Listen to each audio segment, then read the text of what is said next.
السلام عليكم ورحمة الله وبركاته. معاكم تونة في المطبخ وتونة على الفيس. وصفتنا النهاردة حاجة بسيطة وفي 5 دقايق. دي الوصفات السريعة.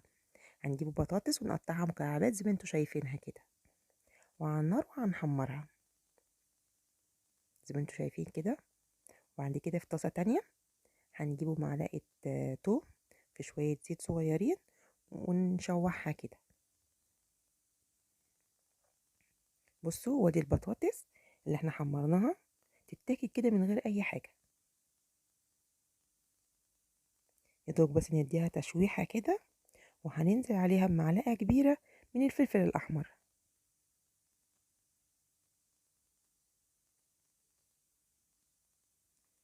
ويدوبك برضو هديها تشويحة، وهنزل عليها بالبهارات: ملح وفلفل أسمر وشوية كمون وشوية بابريكا صغيرين. لو بتحبوها سبايسي ممكن تحطوا شوية شطة.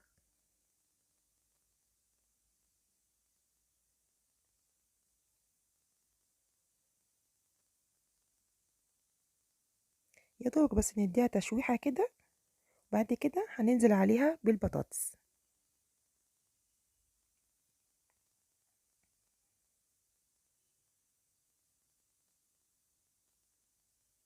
ونقلب كده تقلبتين. والله بجد الوصفة دي سريعة وخفيفة وجميلة، ومش هتاخد منكم 5 دقايق.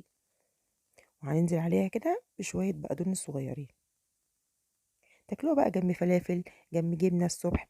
يعني بجد حاجة خطيرة خطيرة خطيرة. شوية بقى إيه كده عيش ناشف كده، وكلي كده وقولي بجد ايه رأيكم في الوصفة. جربوها ومش هتندموا. هنحطها بقى في طبق التقديم. بصوا ايه رأيكم في الجمال.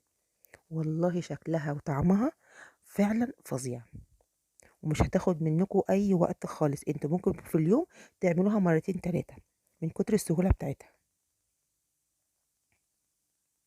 ودي كانت وصفتنا النهاردة. ايه رأيكم؟ السلام عليكم ورحمة الله وبركاته.